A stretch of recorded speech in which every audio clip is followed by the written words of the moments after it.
আসসালামু আলাইকুম রহমতুল্লাহ। অনেকদিন ইনকিউবেটরে ডিম বসাই নাই, রমজান ছিল সেজন্য। তো আলহামদুলিল্লাহ এখন ডিম বসাইছি। এই যে 2টা ইনকিউবেটরে ডিম ফুল হয়েছে। তো আরেকটা ইনকিউবেটারে একটু সমস্যা আছে, এই যে ফ্যানের মোটর ওইটা একটু ডিস্টার্ব করে, সেজন্য এটা একটু ঠিক করে ওইটা রেডি করে ওইটাতে ডিম বসানোর জন্য এটা রেডি করতেছি।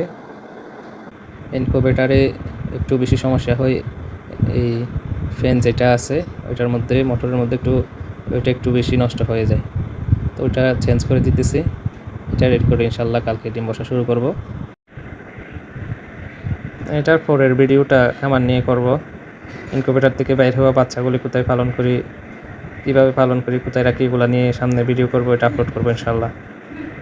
আপনারা সবাই আমার পেজটাকে ফলো করে রাখবেন।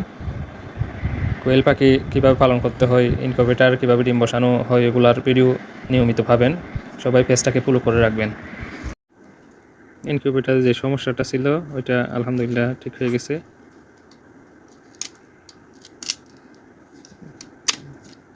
তো দেখি কোনো সমস্যা আছে কি না।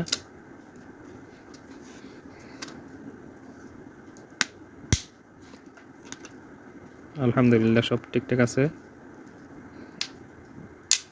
কালকে এই ইনকিউবেটরেও ডিম বসানো হবে ইনশাআল্লাহ।